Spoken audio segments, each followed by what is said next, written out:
Can you believe it? The islanders here have been eating sardines all their lives. To add flavor, they grill their sardines. Frying, boiled, air-dried, make candy, juice. They even gave their newborn babies sardine bathwater. Life became miserable. But on this island, there was a child who loved inventing. When he was in first grade, he invented the first thing in his life. It was a solution to the problem of children's shoelaces coming undone. He invented a spray adhesive shoe and sprayed it on his little feet to have a pair of crystal clear shoes. But what Mark didn't realize was that once the substance solidified, it would never come off. Mark was saddened to see his classmates laughing at him. When he got home, he tried everything. Prying with screws, cutting with large scissors, but he couldn't get it off. Just when Mark was sad, his mom came in. She brought him a scientist's coat and encouraged him to keep trying. One day he'll be a great scientist. With his mother's gentle guidance, Mark was confident. The next day Mark invented a walking TV, and as soon as he turned it on, he ran away from home.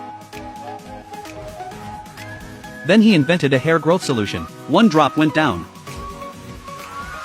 Not giving up, Mark invented the monkey translator. And the monkey demolished his father's fish store. Failure after failure made Mark the laughingstock of the town. But Mark wouldn't give up on his inventions and insisted on making the island a better place. He was going to invent a food machine that would convert water into food. He drew the plans, then programmed the code. Then he did some physics experiments, plugged the machine in, added water to the machine. When the switch was activated, Mark was filled with anticipation. Soon, a hamburger appeared in front of his eyes. The next moment, the experiment didn't work because there wasn't enough power. Then Mark snuck off to the island's power plant. He used the entire island's electricity to power his food machine, but the electricity was so strong that the machine rocketed into the sky and disappeared. Once again, Mark failed. His actions sparked resentment and condemnation from the citizens. Saddened, Mark went to the beach to relieve himself. Just as he was about to give up, a piece of something fell into the bucket. Mark looked closer and realized it was a piece of cheese. When he looked back, he froze in his tracks.